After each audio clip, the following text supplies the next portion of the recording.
Hello friends and happy new year. I hope that you all had a wonderful, fun, and safe new year. I am ready to get back on track. I am ready to start the dang thing. I need a refresh. I need to recenter and refocus on my health goals, and what better time to do it than January. I am not going to be calling this a restart though, because I'm not restarting anything. I'm just continuing what I have already been working on. So for me, it's more of like a refresher of why I'm doing this, how good things make me feel. And for me, that is going to be with carnivore. I did it a few years ago. I started in, I think it was January of 2021, I did 30 days of carnivore, and it really set the tune for the rest of that year, and I had a really successful year with that. I didn't stay with carnivore, I did keto afterwards, but you know what I mean. I'm gonna do that this year and hope that it sets the right tone for this year, because Lord knows I need it. So I'll just tell you a little bit about why I chose carnivore rather than like strict keto or just keto, you know, something along those lines. Like I said, I did carnivore a few years ago, and it really just helped me bring everything back to the basics. It basically gave me no choice of food besides meat, eggs, dairy. It's just such a limited amount of food that my brain really can't overthink it. And it honestly helped with my binge eating a lot, because there weren't foods that I could necessarily binge eat on. Also, it just helped me get back to whole foods and realizing how good my body feels when I'm eating just whole foods and not even like some of the more packaged keto foods. Sometimes I feel icky when I eat those, and on carnivore, that's not a thing. For those of you who have never done carnivore before, I am no expert. I have done it for one 30-day stint. I did learn a lot, and I will absolutely share all of that with you because that's super important. Why would I hold that information away from you? Because that would be so dumb. But again, I'm not a super expert on carnivore. I just know that you eat animal products. That is what you eat. So what that looks like is it's meats. A lot of people like to eat organ meats. I, however, have never quite been a fan of organ meats. If the opportunity presents itself, I may. I'm just going to be focusing on meat, like steak, ground beef, pork chops, sausage, bacon, meat, just straight meat that you can get from the grocery store. That's the meats that I focus on. And no, I do not purchase organic whole food meat. We do have some family members who are amazing, and they got a few animals butchered, and we were lucky enough to get some of that. So we are so grateful for that, because we have a very stocked freezer, deep freeze and freezer. So I have a lot of meat at my disposal, and I am very grateful for that. We will talk about like what I noticed with cost as well in just a second. Other than meats, you eat eggs. I have had a huge issue with eggs for like a year, because I got food poisoning from them. So I have really struggled with eating eggs regularly. That's gonna be something that I'm gonna have to overcome, but I don't think it'll be a huge issue. I don't know.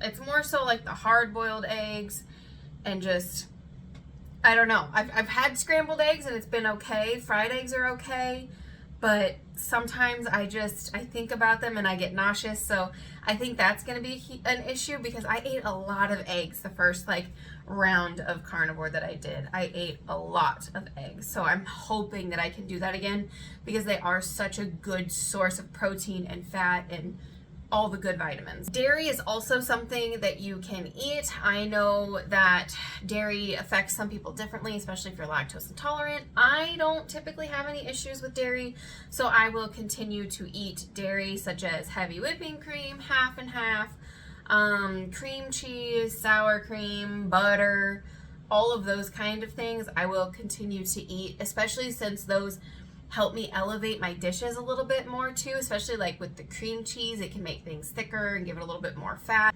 Sauces. So obviously ketchup is not an animal byproduct. Obviously mayonnaise is not an animal byproduct. I personally still allowed like some of those, like if I had a bunless burger, I put ketchup on it. And that's just personal preference to me. It makes the food more palatable, especially since I struggled with food aversions so much. I struggled so much with food aversions. Kind of covering up the meat taste helped a lot. So I don't think it's a bad thing if you have to use some sauces to help you push through. I mean, it's a lot better than what I've been eating. So I'm gonna continue to have the sauces. And then for drinks, most of the time I'm just gonna drink water, and I'm just going to drink water until I'm not thirsty anymore. I'm not going for like an ounces goal every day or anything like that. I am just drinking until my body tells me, hey, you've had a good amount of water today. Most of the time it's like 2 of my big Bubba cups. I drink those a day and I'm set, and it's like 60 ounces of water. I'm also going to be adding in electrolytes, especially because if you've heard of the keto flu, you can get that with carnivore, obviously, because you're lowering those carbs and things like that. So I'm drinking electrolytes every single day, 1 or 2 times a day in the first week. And then I'll just go 1 time a day, like my normal, for those last 3 weeks. But electrolytes are super essential. First off, again, they make water more palatable for me, easier for me to get through that first jug of water a day.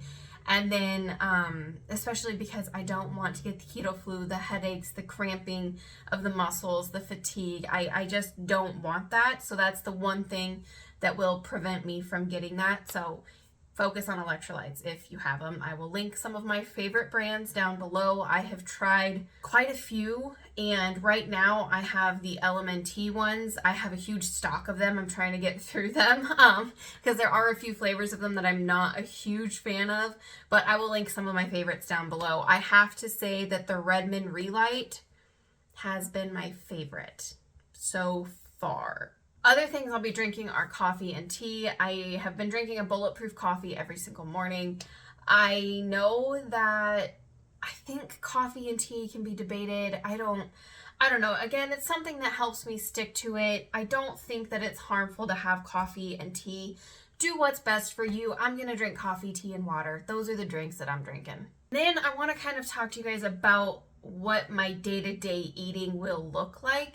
So far, it has looked like breakfast, lunch, and dinner.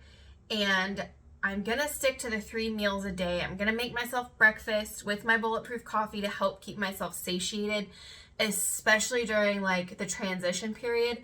And honestly, I think the first 2 weeks is a transition period. I wouldn't even say it's the first week, because when I did it last time, the first 2 weeks were rough. They were absolutely rough. I almost gave up because it was so not fun. But again, it's a transition period. You have to give it time. And then the 3rd and 4th week, I felt amazing. I felt absolutely amazing. So I'm going to eat 3 meals a day, no snacking. That's what I try to do on keto and when I'm eating, healthy anyways. I do know that last time fasting just kind of happened.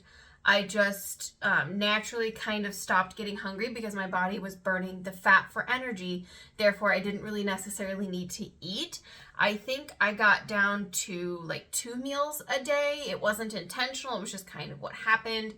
And that was pretty cool to see. But yeah, I'll be focusing on 3 meals a day and no intermittent fasting or anything like that to start off with. So last but not least, let's talk about the cost, because I know that people think that eating healthy is a lot more expensive. But let me talk to you about why I don't think that is true. As somebody who is constantly balling on a budget, I'm talking like some weeks I have $50 to $75 for groceries for a family of 3.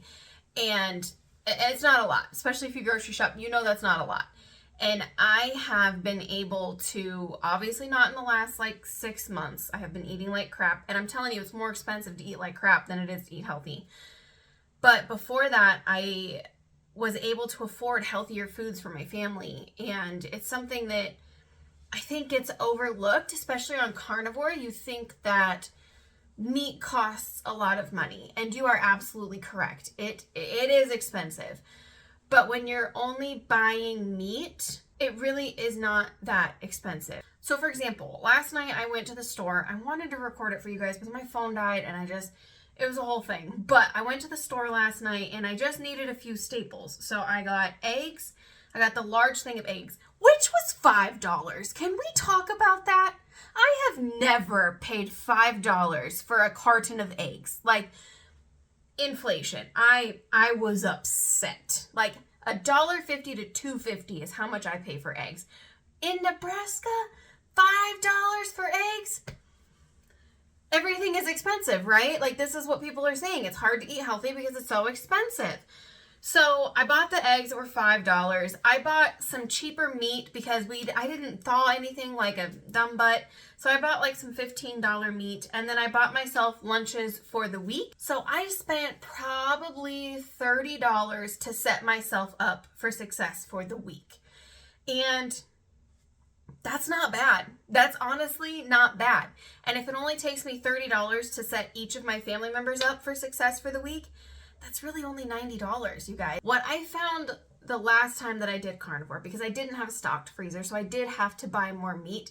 I just bought meat in bulk and froze it, and I didn't notice a huge increase in my grocery bill because, again, you're only eating meat, so you don't have to buy the vegetables. You don't have to buy the breads, the starches. You don't have to buy any of the things to go with it. All you need to buy is the meat and the eggs, and if you need a cheese or something. It's way less expensive than you would think it is. So if you can't afford the organic, grass-fed everything, don't worry about it. You're still doing better for yourself. I don't want you to get caught up on, I have to buy everything that's organic and grass-fed and expensive as heck, because then you're just going to kind of screw yourself over, to be honest. You're going to get overwhelmed, especially if you're on a budget. Stick to what's on sale. Stick to bulk meat and also frozen meat. I buy a lot of frozen sausages because a lot of times I will let the fresh sausage go to waste. I buy a lot of the frozen burger patties because they're quick and easy for me. I don't have to form the burgers. It's very mindless, and it's usually fairly inexpensive. So do what works best for you, and don't let anybody sit there and say, you have to buy all grass-fed, organic, blah, blah, blah. You don't have to do anything. You do what works best for your family. You're trying to be healthier. You're trying to do better, and that is what is important. So friends, that's all my 2 cents that I have to say about it. I did weigh myself this morning, and I was 228.8 starting, which we'll just scoop that under the rug for right now, shall we? But I feel like crap too. I feel bloated, I feel puffy, I feel icky, I'm tired, you know, so those are all the non-scale things that are wrong with me. And I'm just saying that to kind of give myself an idea of 3 weeks from now, what has changed that way. Also very hard to get motivated to do things right now. Very freaking hard. So I hope you guys have a wonderful first week of the new year. I also hope that whether you're doing carnivore, keto, whatever lifestyle change you are trying to implement, give yourself grace. I hope it goes well for you. And honestly, going well doesn't mean sticking to it 100%. It can look like whatever it needs to look like for you. So thank you guys so much for joining me today, and I will see you in the next one. Bye. I don't fit into your box, beauty queens without no